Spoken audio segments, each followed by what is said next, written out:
بسم الله الرحمن الرحيم. In the name of Allah, the Beneficent, the Merciful.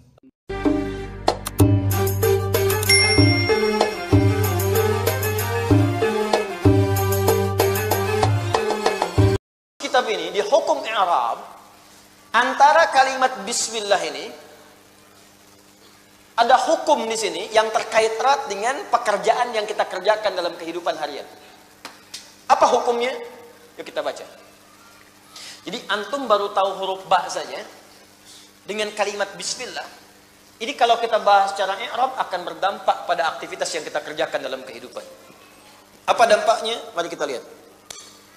1.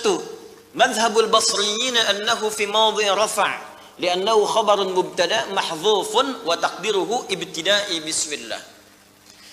Madhhab basriyin di ilmu nahwu itu ada dua madrasah besar.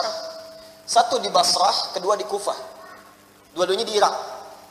Ini persaingan besar, seperti kampus besar, dua-duanya bersaing. Kalau kita misalnya di sini ada kampus besar misalnya, misal ada UI, ada ITB, ada Unpad, kan ada acuan masing-masing ya. Nah di ilmu bahasa dulu sampai sekarang itu madrasahnya ada dua yang paling dikenal.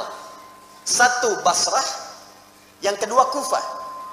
Nah dua-duanya ini ahli pakar di bidang bahasa. Jadi kalau menganalisis ayat ini sampai kepada huruf-hurufnya. Maka bagian madrasah Basrah menganalisis ayat ini, kalimat bismillah, maka mereka sampaikan. Apa kata mereka? Annahu fi mawdi'i rafa' li'annahu khabarun mubtada' mahdhufun wa taqdiruhu ibtida'i bismillah. Kata orang Basrah, para ahli nahwu, para ahli bahasa, kalimat bismillah ini bukan kalimat biasa, tapi memiliki makna khabar.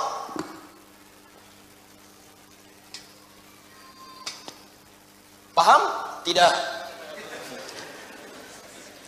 Apa itu khabar?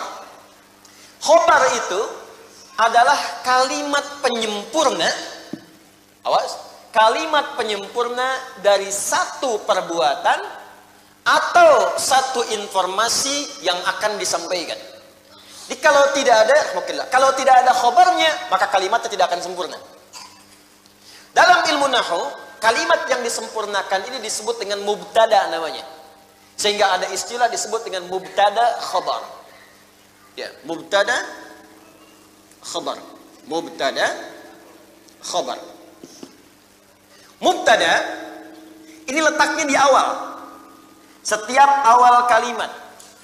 Apakah bentuknya kata benda, informasi, ataukah kata kerja, pekerjaan yang akan dikerjakan atau informasi yang akan disampaikan terletak di awal kalimat dalam bahasa Arab. Baik itu di Al-Quran, di hadis atau bahasa Arab biasa, namanya disebut dengan mubtada. Secara singkat, semua awal kalimat, bentuknya pekerjaankah, bentuknya informasikah, jika dia di awal kalimat namanya apa? Mubtada.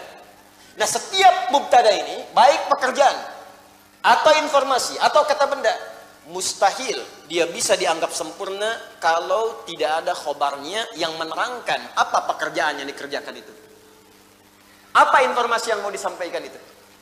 Jadi setiap mubtada dalam bahasa Arab mesti ada khobar. Karena khobar menyempurnakan setiap pekerjaan atau aktivitas yang akan disampaikan pada mubtada. Kalau nggak ada khobarnya, maka ini tidak akan sempurna, nggak ada nilainya. Contoh, saya ingin katakan masjid. Ini masjid nih. Saya ingin katakan al-masjid. Kata benda atau kata kerja? Benda. Masjid benda. Kalau kata kerja pindah nanti masjidnya. Al-masjid. Ini.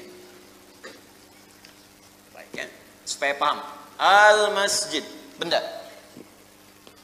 Apa yang mau saya terangkan tentang masjid ini? Kita bisa berikan nilai pada masjid ini kalau ada keterangannya. Kita bisa sempurnakan kalimat masjid ini kalau ada keterangannya. Keterangan itu yang disebut dengan khobar namanya. Ini tidak sempurna kalimat masjid mubtada kalau tidak ada khobarnya. Maka saya katakan al-masjidu jamilun. Masjid ini indah. Tuh. Al-masjidu kabirun. Masjid ini besar. Al-masjidu muzayyanun. Masjid ini penuh dengan hiasan-hiasan. Jadi kalau kita ingin terangkan dan ingin jadikan kata masjid punya nilai, maka masjid mubtada ini mesti ada khobarnya. Kalimat apa yang memberikan nilai kepada mubtada disebut dengan khobar.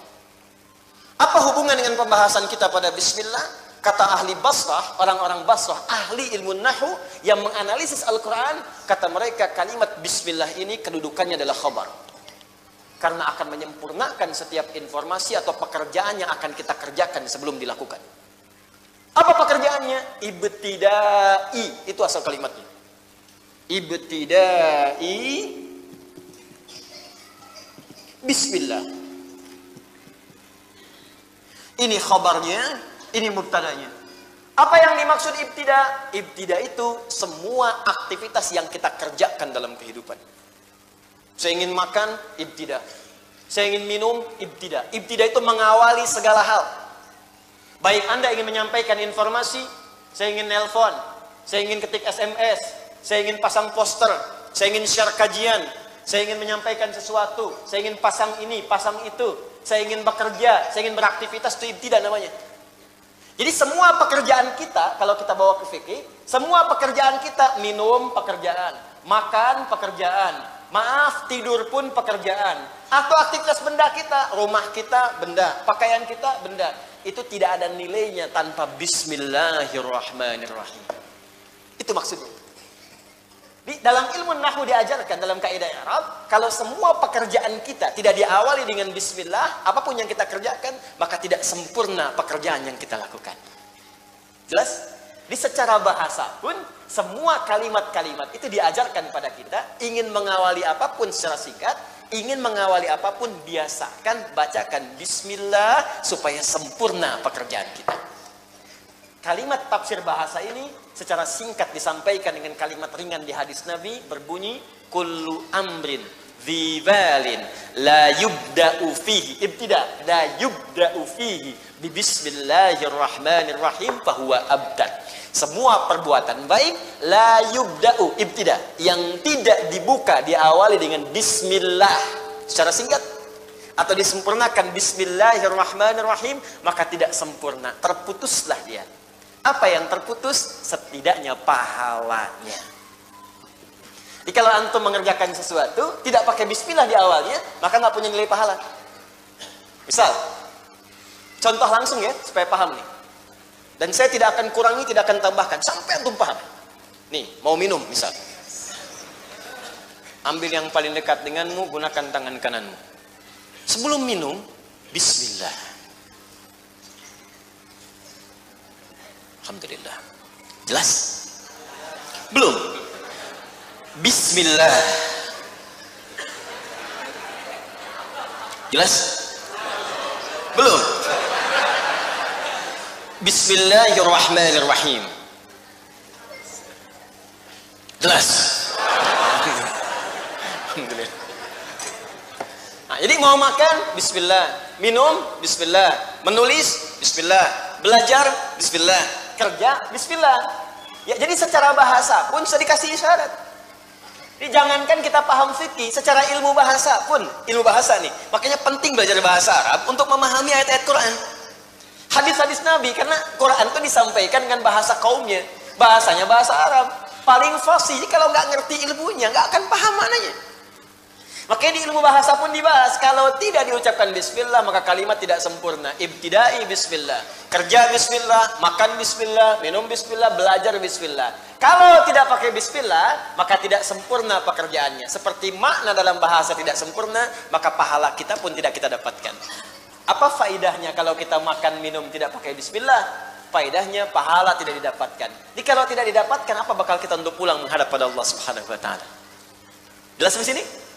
Nah, ini bagian yang pertama. Cuman satu aja, belajar jar dan majrur, dan kita praktekkan dalam hukum fikih. Paham? Nah, jadi benda, Bu. Ibu mau pasang misalnya karpet, kan benda tuh. Bismillah. Kita dudukin, bismillah. Itu masya Allah setiap diucapkan dan diniatkan karena Allah, seketika dituliskan pahalanya. Nanti akan ditampakkan saat akan wafat. Begitu akan wafat dikumpulkan nih koleksi bismillah kita. Bismillah mau berangkat, bismillah mau minum, bismillah mau naik motor, bismillah mau dan belajar dan sebagainya, masya Allah. Nanti saat di akhir kehidupan tampak semua. Ya, kalau ingin cepat lihat ya silahkan. Ya. Ini satu. Semoga Allah berikan kemuliaan kepada kita ya.